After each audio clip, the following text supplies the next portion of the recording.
الحمد لله العزيز العزة والعلا والصلاة والسلام على سيد الأنبياء شمس الضحى بدر الدجى نور الهدى منبع الجود والعطاء أما بعد أعوذ بالله من الشيطان الرجيم بسم الله الرحمن الرحيم فلا تزكوا أنفسكم وهو أعلم بمن اتقى آمنت بالله صدق مولانا العظيم وصدق رسولنا بلاغ المبين ونحن على ذلك لمن الشاهدين والشاكرين والحمد لله رب العالمين إن الله وملائكته يصلون على النبي يا أيها الذين آمنوا صلوا عليه وسلموا تسليما الصلاة والسلام عليك يا سيدي يا رسول الله وعلى آلك وأصحابك يا سيدي يا حبيب الله الصلاة والسلام عليك يا سيدي يا نبي الله وعلى آلك وأصحابك يا حبيب الله اللهم صل على سيدنا ومولانا محمد معدن الجود والکرم وعلى آلہ وصحبہ وبارک وسلم۔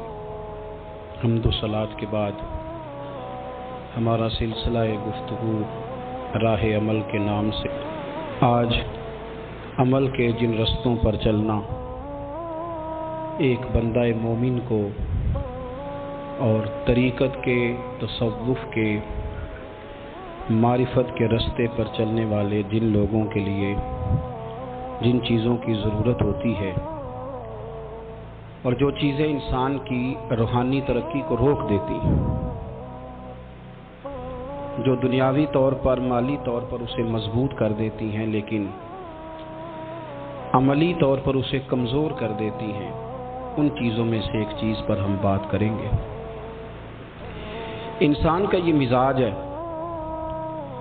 کہ وہ اپنے آپ کو اچھا بتاتا بھی ہے اور اچھا کہلاتا بھی ہے۔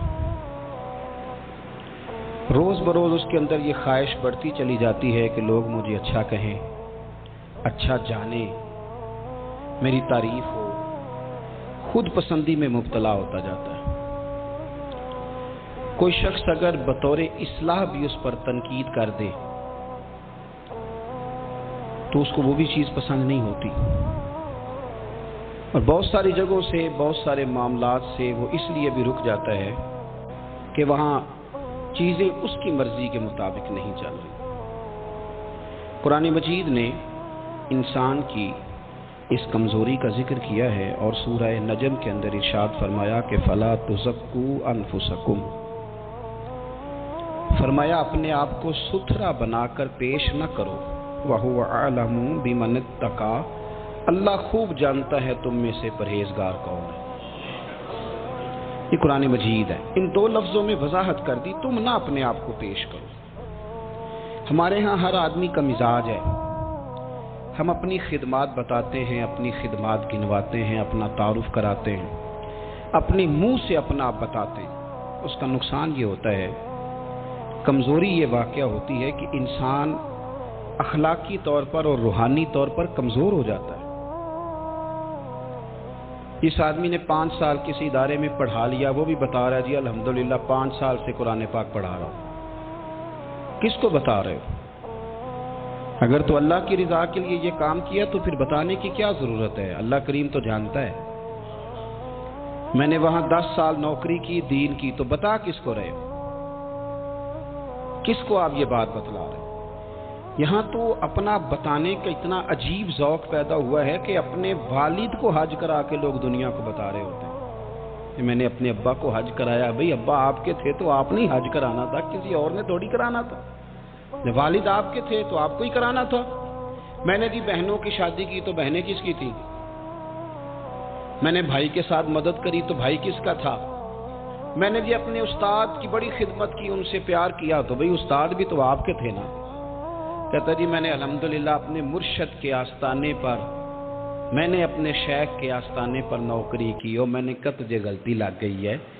کسی نے کہا تھا حضرت انس بن مالک سے بڑے نصیبوں والے ہو, 10 سال ہو گئے حضور کی نوکری میں. فرمانے لگے یہ تو ان کی نظر ہے کہ رخ ان کا ادھر ہے, تو ان کی مہربانی ہے. میں کون ہوتا ہوں مطلب میں اور ان کی نوکری؟ تو امیر حرم میں غریب بے نوا, تو کجا اور من کجا.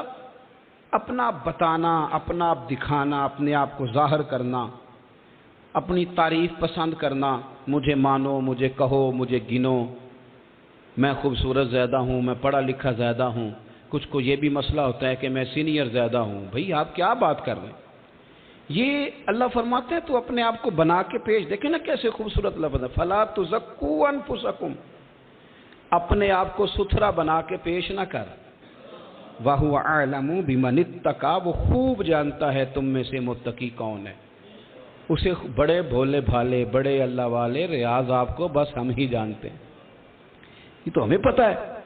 تو اپنی زندگی میں یہ جو خواہش ہے نا بڑا ہونے کی, سیانہ ہونے کی, سمجھدار ہونے کی, یہ انسان کو کمزور کر دیتی.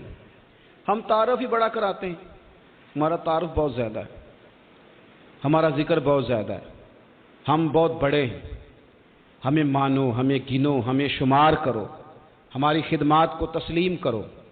ہمارے ہاں تذکرے کیے جاتے ہیں, باتیں کی جاتی ہیں. ایک حدیث ہے اور میرا خیال ہے کہ یہ حدیث ہمیں بتائے گی کہ وہ جو ہمارے اندر ادھیڑ پدیڑ ہے نا, وہ جو مد و جزر ہے, وہ جو دل لگتا نہیں, کہیں ٹھہرتا نہیں, وہ جو نماز میں طبیعت جمتی نہیں, وہ جو قرار ملتا نہیں, وہ جو سکون آتا نہیں, تو یہ ایک حدیث بہت سارے ہمارے باطنی سوالوں کا جواب دے گی. رسول کریم صلی اللہ تعالی علیہ وسلم نے فرمایا, ایک کنز المال کی حدیث ہے. حضور فرمانے لگے مال اور مرتبے کی محبت, یعنی پیسے کی محبت اور عزت کی محبت کہ میں بڑا ہو جاؤں, میں چاہا جاؤں. فرمایا مال اور مرتبے کی محبت مومن کے دل میں منافقت کو اس طرح اگاتی ہے جس طرح پانی سبزے کو اگاتا ہے. مومن منافقت کے راستے پہ چل پڑ. اللہ کرے لوگوں کو سمجھ آئے اس بات, اللہ کرے ہمیں سمجھ آئے. یہ تو مال کمانے نہیں نکلا اور یہ تو مرتبہ حاصل کرنے جب نکل پڑا ہے تو فرمایا تیرے اندر منافقت, پھر نہ حلال حرام کی تمیز رہ جائے گی, نہ اپنے بیگانے کی تمیز رہ جائے گی, کوئی پتہ ہی نہیں رہ جائے گا. پھر تو انسان بھیڑیوں کی طرح لوٹتا پھرے گا, کھاتا پھرے گا, دندناتا پھرے گا. میرے رسول کریم صلی اللہ تعالی علیہ وسلم نے بالوضاحت فرما دیا. حضور فرمانے لگے یاد رکھو اس محبت کو پنپنے نہ دینا, اس کے اندر زیادہ قوت نہ آنے دینا کہ تمہارے لیے مشکلات پیدا ہو جائیں, اس کو اتنا زیادہ بڑھوتری نہ دینے لا کہ پھر تمہارے لیے واپس لوٹنا مشکل ہو جائے. حبیب دو عالم نبی اکرم رسول رحمت صلی اللہ تعالی علیہ وآلہ وسلم نے فرمایا یہ مرتبے کی محبت, یہ چاہا جانا. بہت سارے مذہبی لوگوں میں روحانیت نہیں ہوتی, پگڑی بھی ہوتی ہے, دستار بھی ہوتی ہے, کتابوں کا علم بھی ہوتا ہے, روحانیت کا دور دور تک پتہ کیوں نہیں ہوتا؟ کیوں بھلا؟ اس لیے کہ پگڑی باندھ کے, کتاب یاد کر کے, سارا کچھ سمجھ کے خواہش ہوتی ہے کہ اب مجھے اسٹیج بھی ملے. تو یہ چیز انسان کی طبیعت کے اندر نفاق کو جنم دیتی ہے, یہ کمزوریاں پیدا کرتی ہے. میرے رسول کریم صلی اللہ تعالی علیہ وسلم کے صحابہ کی ایک بہت بڑی تعداد ایسی ہے جسے دنیا نہیں جانتی. 1,44,000 صحابہ نے حج کیا ہے حضور کے ساتھ. کہاں گئے باقی سارے لوگوں کو؟ تو چند کے نام آتے ہیں. وہ 313 جو میدان بدر میں جان ہتھیلیوں پہ رکھ کے نکلے تھے, کدھر ہیں ان کے نام؟ وہ جو 72 احد میں شہید ہو گئے تو وہ کہاں تھے؟ کہاں گئے وہ لوگ؟ اور میاں اگر وہ بھی اس چکر میں ہوتے کہ پہلے میری تختی لگاؤ, پہلے مجھے سینئر مانو, پہلے مجھے بڑا جانو, پہلے میرا اقرار کرو, پہلے مجھے کوئی گولڈ میڈل دو, تمغہ حسن کارکردگی دو, تو پھر تو کام رہ گیا تھا. انہوں نے کوئی ایسی چیز طلب نہیں کی. ان کی طلب اتنی تھی کہ یا اللہ راضی ہو جائے یا اللہ کے رسول راضی ہو جائے. یہ خود پسندیاں, یہ چاہا جانا, یہ مرتبہ, اٹھ بلیا چلو تھے وسیے, او جتھے وس دینی سارے ین نے, نہ کوئی ساڈی ذات پچھانے نہ کوئی سانو